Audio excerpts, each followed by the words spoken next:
3 नवंबर 1947। कश्मीर की सर्द और कंपा देने वाली हवाओं में उस दिन सिर्फ ठंड नहीं थी, बल्कि बारूद की एक खौफनाक गंध घुली हुई थी। श्रीनगर एयरपोर्ट से कुछ ही मील की दूरी पर स्थित बड़गांव का इलाका, जो हमेशा अपनी शांति के लिए जाना जाता था, आज मौत के साए में था। एक तरफ 700 से ज्यादा खूंखार और हथियारों से लैस कबायली घुसपैठिए, जिनकी आंखों में सिर्फ खून और तबाही की प्यास थी, और दूसरी तरफ थे भारतीय सेना की 4थी कुमाऊं रेजिमेंट के सिर्फ 50 जवान।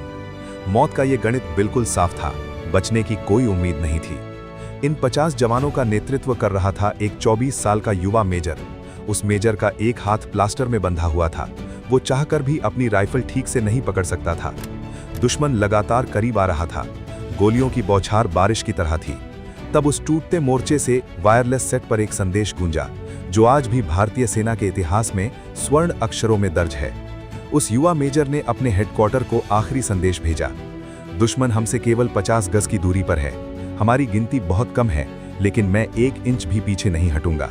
जब तक हमारे पास एक भी जवान और एक भी गोली बाकी है, हम लड़ेंगे। ये कोई फिल्म का डायलॉग नहीं था, ये उस शूरवीर के आखिरी शब्द थे, जिसने अगर उस दिन वो फैसला नहीं लिया होता तो आज कश्मीर का नक्शा कुछ और ही होता।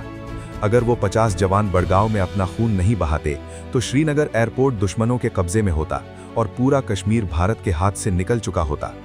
ये कहानी है स्वतंत्र भारत के पहले परमवीर चक्र विजेता मेजर सोमनाथ शर्मा की। एक ऐसी कहानी जो 1947 के उस दौर में ले जाती है जब बंटवारे का दर्द ताज़ा था। कश्मीर के महाराजा हरि सिंह स्वतंत्र रहना चाहते थे, लेकिन 26 अक्टूबर 1947 को पाकिस्तान ने ऑपरेशन गुलमर्ग के तहत हजारों खूंखार कबायलियों को आधुनिक हथियार देकर कश्मीर पर झोंक दिया। उड़ी, बारामूला जैसे शहरों में कत्लेआम के बाद उनका अगला लक्ष्य था श्रीनगर एयरपोर्ट। अगर एयरपोर्ट गया तो कश्मीर हमेशा के लिए पाकिस्तान का हो जाएगा। 26 अक्टूबर को महाराजा ने भारत से विलय किया और 27 अक्टूबर को भारतीय सेना का सबसे खतरनाक एयरलिफ्ट शुरू हुआ। इसी टुकड़ी में थे मेजर सोमनाथ शर्मा, लेकिन एक शर्त के साथ। उनका बायां हाथ हॉकी खेलते हुए फ्रैक्चर हो गया था और प्लास्टर में था। कमांडिंग ऑफिसर ने उन्हें जाने से मना कर दिया। एक टूटे हाथ वाला सैनिक युद्ध में क्या करेगा? लेकिन सोमनाथ शर्मा कोई साधारण सैनिक नहीं थे। द्वितीय विश्व युद्ध में बर्मा के अराकान अभियान में वे जापानियों के खिलाफ अपनी बहादुरी का लोहा मनवा चुके थे, जहां उन्होंने गोलियों के बीच अपने घायल साथी को कंधे पर उठाकर बचाया था। उन्होंने अपने वरिष्ठों से कहा, मेरे जवान मेरे बिना नहीं जाएंगे, मैं जिंदगी भर खुद को माफ नहीं कर पाऊंगा। उनकी जिद के आगे सबको झुकना पड़ा। एक टूटे हाथ वाला मेजर उस मैदान की ओर निकल पड़ा जहां से वापसी नहीं थी। 31 अक्टूबर को मेजर शर्मा की डी कंपनी श्रीनगर पहुंची। दुश्मन मुख्य रास्ते छोड़कर गुप्त रास्तों से एयरपोर्ट की ओर बढ़ रहा था। बड़गांव उसी रास्ते पर था। 3 नवंबर की सुबह डी कंपनी को बड़गांव की पेट्रोलिंग का आदेश मिला। सुबह 11 बजे वे पहुंचे, सब शांत था। दोपहर 2 बजे मेजर शर्मा ने हेडक्वार्टर को रिपोर्ट दी, सब सामान्य है। लेकिन ये शांति एक भयानक तूफान से पहले का धोखा थी। गांव वालों के भेष में सैकड़ों कबायली आसपास के घरों और जंगलों में घात लगाए बैठे थे। 2:30 बजे अचानक एक घर से स्नाइपर फायर हुआ। तीनों तरफ से मोटार, मशीन गन और राइफलों से भीषण गोलाबारी शुरू हो गई। मेजर शर्मा ने देखा कि उनके 50 जवानों के सामने 700-800 दुश्मन थे। हर जवान के सामने 15 दुश्मन। दुश्मन ऊंचाई पर था, सब कुछ साफ दिख रहा था। पीछे हटने का विकल्प था, लेकिन अगर वे हटते तो एयरपोर्ट का रास्ता साफ हो जाता और पूरा कश्मीर हाथ से निकल जाता।